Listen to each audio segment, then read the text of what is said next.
All right, let's dive right in. We're going to talk about something huge today. We're asking, what is the actual architecture of our reality? The underlying structure of everything. And more importantly, how do we find our place in it? It really all starts with a feeling, doesn't it? A feeling that I think a lot of us can relate to. And this quote from Owen Cook just nails it. This sense of being numb, just on autopilot. You're going through the motions, taking the easy path, almost hiding from your own life. It's that feeling of disconnection that's at the heart of our whole conversation today. And that feeling, it just begs this massive question. Why? Why do so many of us feel so lost? Like something is just fundamentally off. Is it just a personal problem?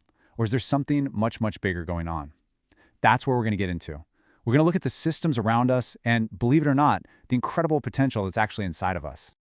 So to really get to the bottom of that lost feeling, we have to start by looking at the invisible architectures, the systems that are built to kind of shape how we live and think. Think about it. Where does our programming really begin? For most of us, it's school. And if you look at the history, some argue our modern education system wasn't really built to create geniuses or independent thinkers. Nope, it was engineered back in the Industrial Revolution for one main purpose: to create a steady supply of factory workers, people who show up on time, follow the rules, and don't ask too many questions. When you start in a system designed for obedience, it's no wonder so many of us end up feeling like just another cog in a giant machine.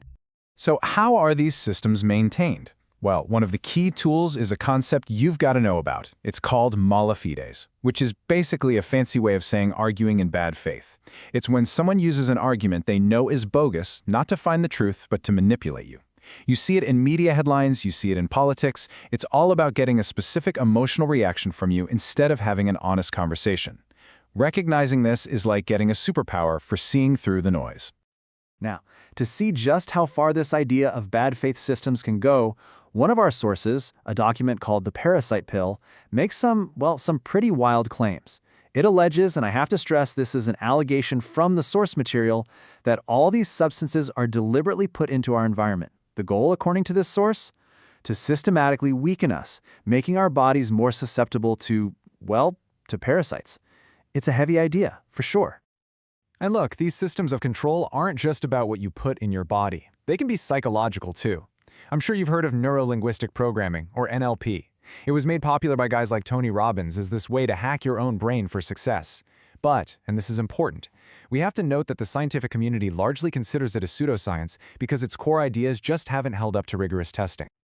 All right, so if so many of our man-made systems seem to be about control and manipulation, where on earth can we look for a better model?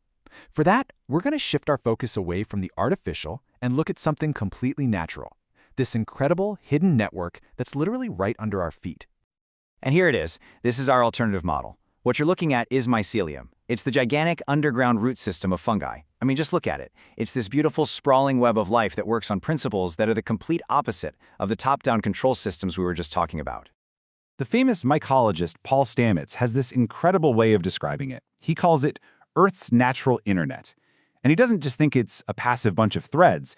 He suggests that these networks are sensitive, they're responsive, and he even goes so far as to say he thinks they might be sentient, a kind of planetary intelligence right beneath us. And here's where it gets absolutely mind-blowing. That branching, interconnected pattern you see in mycelium, it's not some random fluke. It's a fundamental blueprint of the universe. We see the exact same pattern in the neural pathways of our own brains, in the cosmic web of dark matter that holds galaxies together, and even in the internet that we humans built. It's like nature has a favorite design, and it's all about connection. Okay, so this is all really cool, right? We've got these artificial systems of control on one hand and this beautiful natural system of connection on the other. But what do we do with that? How do we actually use this natural blueprint to rewire our own minds? For this, let's go back to Paul Stamets, because he shares this absolutely wild personal story.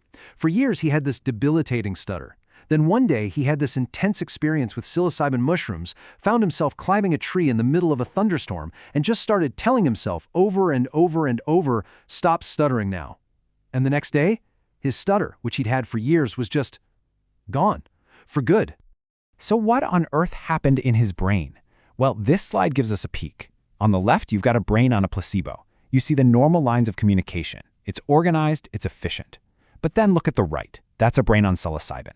It's not just a little more active, it's a full-on fireworks display. Hundreds of new connections are firing off all over the place. The brain is talking to itself in ways it never has before. So what's the science here? Well, the term is neurogenesis. It's basically the process of your brain physically growing new neurons and creating new pathways. The idea is that psilocybin can act as a catalyst for this, a way to hit the reset button on your brain's neurology. It allows the brain to break free from those old, rigid, stuck patterns of thinking, whether that's a stutter, depression, or something else entirely. So we've taken this incredible journey, right? We've looked at the external systems, we've looked at our internal potential. And all of that brings us to the final, and honestly, the most important part. How do we take all this information and use it to build what you might call a sovereign self? Owen Cook, who we heard from at the very beginning, has this perfect kind of nerdy metaphor for it.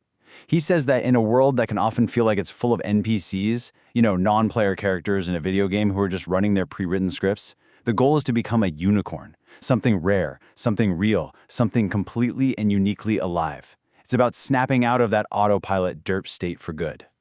So how do you actually do that? How do you become a unicorn? Well, the sources actually lay out a kind of roadmap. First, stop running. Stop medicating yourself away from your life and just face it. Second, don't shrink, amplify. Instead of trying to dumb yourself down to fit in, you have to 1000x down on who you really are. Third, develop your own swagger. Find that unique thing that is you and put your stamp on the world. And finally, and this is the big one, you have to take radical responsibility for your own energy and your own focus. Because at the end of the day, that is the only thing you truly, truly control. And that brings us to the final thought I want to leave you with. We're all living inside these huge systems, educational, social, you name it. And you know what? They might not have our best interest at heart. So if you look around and you realize that those systems are failing you, the ultimate question isn't how do we fix them? The real question is, will you have the courage to build your own?